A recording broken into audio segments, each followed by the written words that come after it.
Samurai Jack in space isn't nearly as exciting or interesting as the title may promise, especially in contrast to the late entries in the series, but it's still an entertaining outing. Much like Jack, the Woolies, and the Coachella, Jack in Space is one of my least favorite episodes of the series, though it still remains an important installment of the series' history. This time for being the first instance where Jack is awarded a chance to return to the past, but forgoes it in order to protect those in the future. Jack's empathy is a huge driving force in the series, and the episode opens displaying that feature as he invites Adair to drink some water with him prior to Haku's robot bugs attacking. During the attack, Jack ends up stumbling upon a colony of scientists building a rocket ship for the purpose of escaping from Haku's grasp, inadvertently outing them to Haku. This leads to Jack using a spacesuit they crafted to help them escape. After Jack kills the Buzz at a party by relaying his life story, the alliance turns into a mutually beneficial one, as the scientists very easily devise a method that would allow Jack to safely travel back in time. Unfortunately, a horde of robotic bees forming a gun with only a 325-to-1 odds of hitting the escaping rocket ship, which in fairness to Jack is much higher than most of the other odds presented in the episode, causes Jack's priorities to shift, instead focusing on ensuring the survival of the scientists rather than returning home. This character tribute is essentially the most fundamental one to his character, so truly seeing it on display here for the first time does make this episode stand out a little more. Which is a good thing, because otherwise this episode is a bit boilerplate. The episode is entertaining and there are a few more interesting aspects to comment on, but essentially it's a basic episode of Jack aiding those in need. The fight taking place in space does add an extra bit of distinction to it, but this is basically the Samurai Jack formula to a T, although I suppose in fairness it was still in the process of establishing that at this point. Regardless, another interesting element here is how it emphasizes Jack's transition in time period. Coming early into the series and focusing on high-end technology, this episode constantly has Jack slowly but surely adapt to the future environment he now inhabits. The first prominent display is him legitimately working on how to operate technology. He initially struggles with the spacesuit's hand controls, but in the best sequence of the episode, he quickly develops an understanding of its nature through simple trial and error, until he's able to move expertly.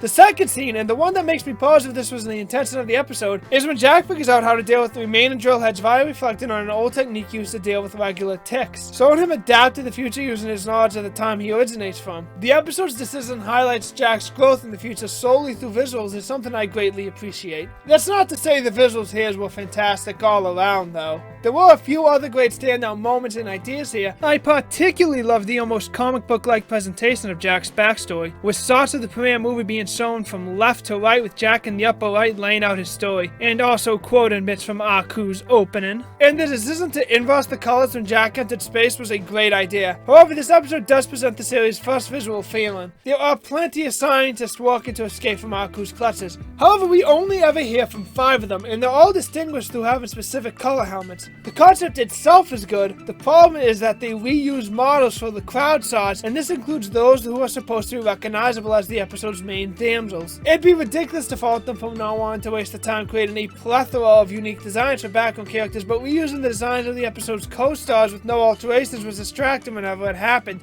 and broke immersion for me whenever I noticed it, and it was pretty hard not to. The scientists as a whole are not very compelling cast of characters. They're all essentially one note: an optimistic youthful leader, someone who talks almost entirely through odds, and token woman, for example. I'm not really criticizing the show for not really developing one-off characters. It makes sense to give them a singular character trait in order to make them more recognizable amidst each other, and inject some personality into the victims of Haku. This does make the earlier issue worse though, especially in the case of Frederick, who has a small character arc. One of the best parts of the episode is how Frederick's perspective on Jack switches over time. Initially, he's quick to blame Jack and skeptical that he would even attempt to help, whereas at the end he is the one to plead. But Jack, when they were planning to abandon him, for lack of a better phrase. He's even paired with the idealist youth both times, flipping their roles from earlier. It's not much admittedly, but I still appreciate seeing a character who needed to be talked into accepting Jack's aid and their plight, transforming into the one that calls for Jack's aid in the end. Arguably the first instance of Jack's influence over those he saves. The episode concludes with the scientist successfully escaping while Jack plummets to Earth like a meteorite.